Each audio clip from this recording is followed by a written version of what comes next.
வணக்கம். இன்று 2026ஆம் ஆண்டு சட்டமன்ற தேர்தல் நிறைவடைந்திருக்கிறது.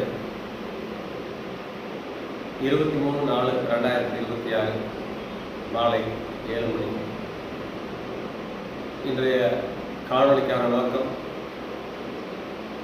இன்னைக்கு தேர்தலில் ஒரு புயல் கரையை கடந்திருக்குது.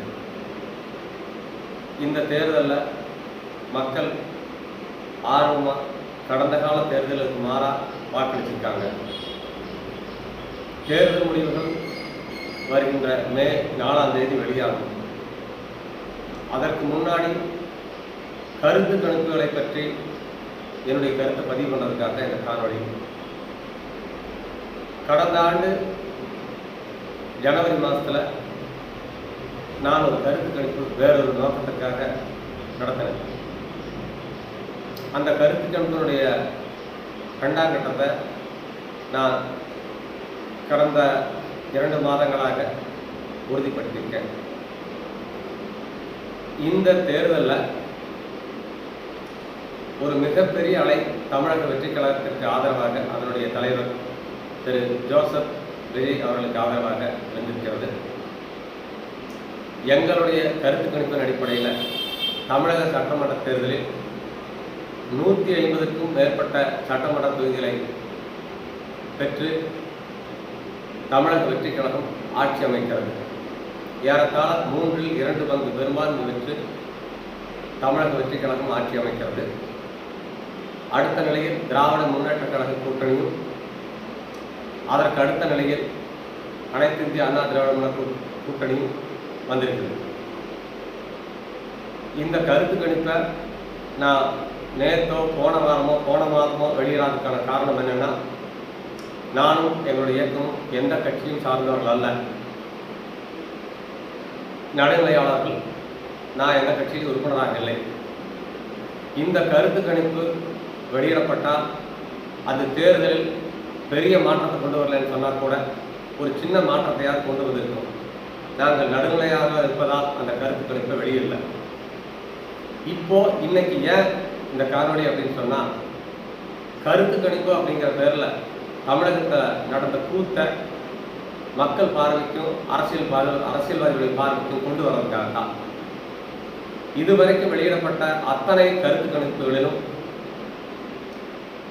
அனைத்து இந்திய அண்ணா திராவிட முன்னேற்ற கழக கூட்டணி அல்லது திராவிட முன்னேற்ற கழக கூட்டணி தான் ஆட்சி அமைக்கும் அப்படின்னு தான் எல்லா கருத்து கணிப்புகளும் வெளியிடப்பட்டிருக்கிறது. அதில் பல கருத்து கணிப்புகளில் தமிழக வெற்றிக் கழகம் சில தொகுதிகளை கூட கைப்பற்றாது அப்படிங்கிற கருத்து கணிப்பு தான் வெளியிட்டிருக்காங்க. இது எவ்வளவு பெரிய தப்பு, எவ்வளவு அநியாயம், எவ்வளவு அயோக்கியத்தனம்! இது ஒரு புதிய கட்சி, இதுவரைக்கும் தேர்தலையே சந்திக்காத கட்சி முதல் தேர்தல் சந்திக்கிறது. அப்போ நடுநிலை ஊடகங்கள் எப்படி நடந்து போகணும்? இந்த கருத்து கணிப்பை பொறுத்த வரைக்கும் கலைஞர் தொலைக்காட்சியினுடைய அல்லது முரசொலி நாளிதழுடைய கருத்து கணிப்பை நான் ஆட்சேபிக்கலை. அதே போல ஜெயா தொலைக்காட்சி அல்லது நமது எம்ஜிஆர் நாளிதழுடைய கருத்து கணிப்பை நான் தவறுன்னு சொல்லலை. அவங்க அப்படித்தான் சொல்லுவாங்க, ஏன்னா அவங்களுடைய கட்சியினுடைய ஊடகம் அது. ஆனால் நடுநிலை ஊடகங்கள்னு சொல்லிட்டு கொஞ்சம் கூட மனசாட்சியே இல்லாமல் ஒரு பெரிய அலை அடிக்குது. கட்சிகளை கடந்து தமிழக மக்கள் ஒரு சேர தமிழக வெற்றிக் கழகத்திற்கு ஆதரவாக வாக்களித்திருக்கிறார்கள். உறுதியாக தமிழக வெற்றிக் கழகம் தான் ஆட்சி அமைக்கும் 3/2 பங்கு பெரும்பான்மையோடு. இதை சொல்றதுனால நான் தமிழக வெற்றிக் கழகத்தினுடைய ஆதரவாளனோ உறுப்பினரோ அல்ல.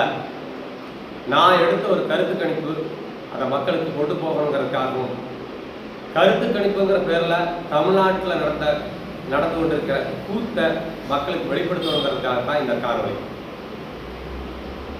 ஏன்னா ஒரு புகழ்பெற்ற பாரம்பரியமான ஒரு பத்திரிக்கை கருத்து கணிப்பை வெளியிட்டிருந்தது. நான் அந்த வார இதழை வாங்கி பார்க்கும்போது மிக அநியாயமாக அந்த கருத்து கணிப்பு இருந்தது. பக்கத்தில் இருந்த ஒரு மனிதர், அவர் ஒரு பாமர கிராமப்புறத்து ஆள் சொன்னார், எல்லாம் காசை வாங்கிட்டு யார் காசு கொடுக்குறானோ அவனுக்கு ஆதரவாக கருத்து கணிப்பை வெளியிடுறாங்க அப்படின்னு சொல்லிட்டு அவர் கடந்து போயிட்டார். இது ஊடகத்து மேலே, தமிழக ஊடகங்கள் மேலே மக்கள் கொண்டிருக்கிற நம்பிக்கையை வெளிப்படுத்துது. இது ஒரு ஆபத்தான போக்கு. இது தமிழ்நாட்டுக்கு மட்டுமல்ல, ஊடகத்திற்கும் ஆபத்தானது. என்னுடைய இந்த கருத்து கணிப்பை கூட நான் நியாயமாக தேர்தல் முடிஞ்சதுக்கு அப்புறம் தான் வெளியிடுறேன். ஏன்னா இந்த கருத்து கணிப்பினுடைய தாக்கம் வாக்காளர் மத்தியில் ஏற்படக்கூடாதுன்னு நான் நினைச்சேன். ஆனால் அந்த பொறுப்புணர்ச்சி கருத்து கணிப்பு வெளியிட்ட ஊடகங்களுக்கு இருந்தாங்கிற கேள்வி நான் கேட்குறேன். நான் ஒரு விவசாயி, ஒரு விவசாய சங்க தலைவர். என்கிட்ட ஒரு பெரிய பணபலமோ ஆள் வசதியோ கிடையாது. நான் நடத்தின கருத்து கணிப்பில் தெளிவாக துல்லியமாக மக்கள் கருத்து சொல்லியிருக்காங்க. கருத்து கணிப்பையே தங்களுடைய தொழிலாக வச்சிருக்கிற ஊடகங்கள், சமூக ஊடகங்கள், இவங்கெல்லாம் எவ்வளவு பொறுப்போடு நடந்திருக்கும். வாய்க்கு வந்தபடி நீங்கள் கருத்து கணிப்பை வெளியிட்டிருக்கீங்க. 4ஆம் தேதி உண்மையான தேர்தல் முடிவு வரும்போது உங்களுடைய நிலை என்ன? நீங்கள் செஞ்சதுனால ஏற்பட்ட இழப்பை நீங்கள் எப்படி சரி கட்ட போகிறீங்க? வாக்காளர்கள் ஒரு சிறு பகுதி உங்கள் கருத்து கணிப்பை பார்த்து மாற்றி போட்டிருக்கிறதுக்கும் வாய்ப்பு இருக்குது. அப்படி நடந்திருக்குன்னு நான் நம்பலை, நினைக்கல. எல்லாத்தையும் தாண்டி மக்கள் அவருடைய வாக்கை சரியாக அடிச்சிருப்பாங்க நான் உறுதியாக நம்புகிறேன். ஊடகங்களுக்கு நான் ஒரே ஒரு கேள்வி கேட்குறேன். உங்களுடைய கருத்து கணிப்பு தவறாக போச்சுன்னு சொன்னால் நீங்கள் என்ன செய்ய போகிறீங்க? ஏன்னா கடந்த காலத்திலையும் நான் பார்த்துருக்கேன். அதுக்கு எந்த ஊடகமும் ஒரு விளக்கமோ ஒரு மன்னிப்போ ஒரு வருத்தமோ கூட தெரிவிக்கலை. வருங்காலத்தில் என்ன செய்ய போகிறீங்க? இது எவ்வளோ பெரிய தப்பு, எவ்வளோ பெரிய அயோக்கியத்தனம். ஒரு வளர்ந்து வர கட்சி, புதிய கட்சி, இது வரைக்கும் அவங்க தேர்தலையே சந்திக்கலை. நீங்கள் அந்த கட்சியினுடைய கொள்கையில் விமர்சனம் பண்ணுங்க, அந்த தலைவருடைய செயல்களை விமர்சனம் பண்ணுங்க, அவங்களுடைய தேர்தல் அறிக்கையை விமர்சனம் பண்ணுங்க. ஆனால் இருட்டடிப்பு செஞ்சுருக்கீங்க, முழுமையாக இருட்டடிப்பு செஞ்சுருக்கீங்க. நான் சாதாரண மக்கள்கிட்ட சாதாரண நிலையில் வாக்கெடுப்பு நடத்துகிறேன், கருத்து கணிப்பு நடத்துகிறேன். தெளிவாக சொல்கிறாங்க, அதில் எந்த சந்தேகமும் இல்லாத இந்த தேர்தலில் மக்கள் தங்களுடைய வாக்குகளை மிக தெளிவாக அடிச்சிருக்காங்க.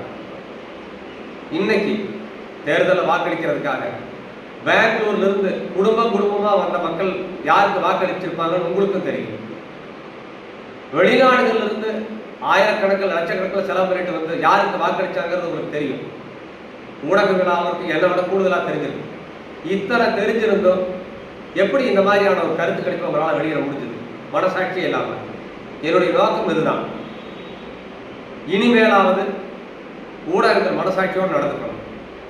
இல்லைன்னு சொன்னால் புதிதாக சிந்தனை உள்ளவர்கள் அல்லது புதிய கட்சி ஆரம்பிக்கிற, இயக்கம் ஆரம்பிக்கிற சிந்தனை உள்ளவர்கள் வரவா மாட்டாங்க. உங்களுடைய இத்தனை நடவடிக்கைகளையும் தாண்டி திரு ஜோசப் விஜய் அவர்கள் ஒரு நடிகராக புகழ் பெற்றிருந்ததால் அவர் இந்த தேர்தலை எதிர்கொள்ள முடிஞ்சது. ஒரு சாமானியர்களாக இருந்தால் உதயமூர்த்தி மாதிரி காணாமையே போயிருப்பாங்க. இதை நீங்கள் கவனத்தில் வச்சுக்கணும். அதே போல் இதில் இருக்க ஆபத்தை நீங்கள் புரிஞ்சுக்குங்க.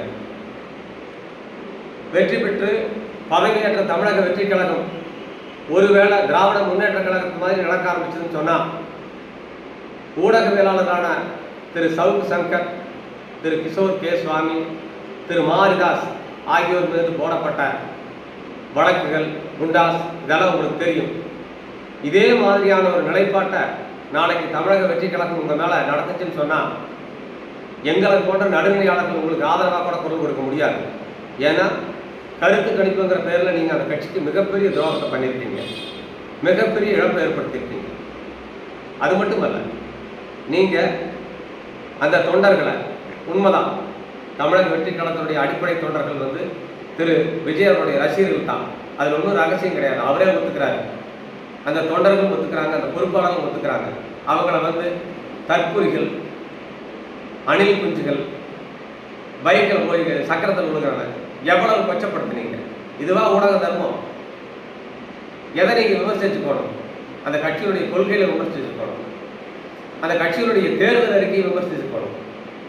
அதுக்கு மேலே இந்த தேர்தல் அறிக்கையை உங்களால் நம்ம நடைமுறைப்படுத்த முடியுமா, அதுக்கான நிதி ஆதாரம் உங்கள்கிட்ட இருக்கான்னு நீங்கள் கேட்டுக்கணும். அதெல்லாம் விட்டுட்டு சின்ன பசங்க பண்ணினதெல்லாம் பெருசுப்படுத்தி அவருடைய தனிப்பட்ட வாழ்க்கையை கொச்சப்படுத்தி எவ்வளோ பெரிய தவறு செஞ்சுருக்கீங்க. இதுக்கு அவங்கெல்லாம் பழி வாங்க ஆரம்பித்தாங்கன்னு சொன்னால் தமிழ்நாடு இன்னொரு மோசமாக நடக்க போகும். அதனால் இந்த காணொலியை நான் வெளிப்படுத்துறது, நாங்கள் நடத்திய கருத்து கணிப்பில் குறைந்தது 150 இடங்கள் 3-2 பங்கு பெரும்பான்மையோடு தமிழக வெற்றி கழகம் ஆட்சிக்கு வருகிறது.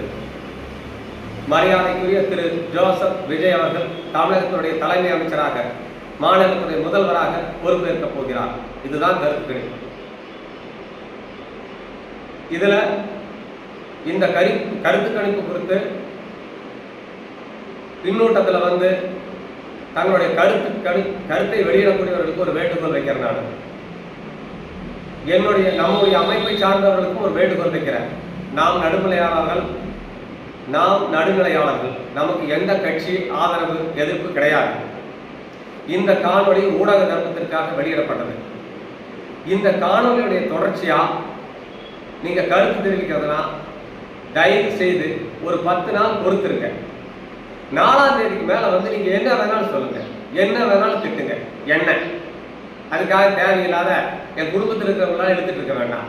நான் அதை ஏற்றுக்கிறேன். எங்களுடைய கருத்து கணிப்பு தவறுனா நான் பகிரங்கமா மன்னிப்பு கேட்டுக்குவேன். இனிமேல் வாழ்நாளில் நானோ எங்களை சார்ந்தவர்களோ கருத்து கணிப்பு வெளியிட மாட்டோம். இதை நாங்கள் ஒரு விளம்பரமா அறிக்கையா ஒரு காணொலியிலே வெளியிடுவோம். இதை மற்ற ஊடகங்களும் பின்பற்றணும்னு நான் எதிர்பார்க்கிறோம். கடைசியா தமிழகத்தினுடைய முதல்வராக பொறுப்பேற்க உள்ள திரு ஜோசப் விஜய் அவர்களுக்கு என்னுடைய வாழ்த்துக்களையும் என்னுடைய பாராட்டுதலையும் நான் தெரிவிச்சுக்கிறேன். உங்களுக்கு ஒன்றை நான் நினைவுபடுத்த விரும்புகிறேன். தமிழக மக்கள் எல்லை கடந்து கற்பனைக்கு அப்பாற்பட்டு உங்களுக்கு ஆதரவு கொடுத்திருக்காங்க. தமிழக தேர்தல் வரலாற்றில் திரு எம்ஜி ராமச்சந்திரன் அவர்களுக்கு கொடுத்த ஆதரவோட கூடுதலாக உங்களுக்கு இந்த தேர்தல் ஆதரவு கொடுத்திருக்காங்க. இதில் உங்கள் ரசிகர்கள் மட்டுமல்ல, பொதுமக்கள் மட்டுமல்ல, நீங்கள் எதிர்க்கின்ற திராவிட முன்னேற்ற கழகத்தினுடைய தொண்டர்களும் கட்சி பொறுப்பாளர்களும், அண்ணா திராவிட முன்னேற்ற கழகத்தினுடைய தொண்டர்களும் பொறுப்பாளர்களும் உங்களுக்கு ஆதரவும் வாக்கும் அளித்திருக்கிறார்கள். எங்கள் எல்லாருடைய நம்பிக்கையும் காப்பாற்றும்படியாக உங்களுடைய அடுத்த 5 ஆண்டு கால ஆட்சி இருக்க வேண்டும் என்று வேண்டுகோள் வைத்து நிறைவு செய்கிறேன். நன்றி, வணக்கம்.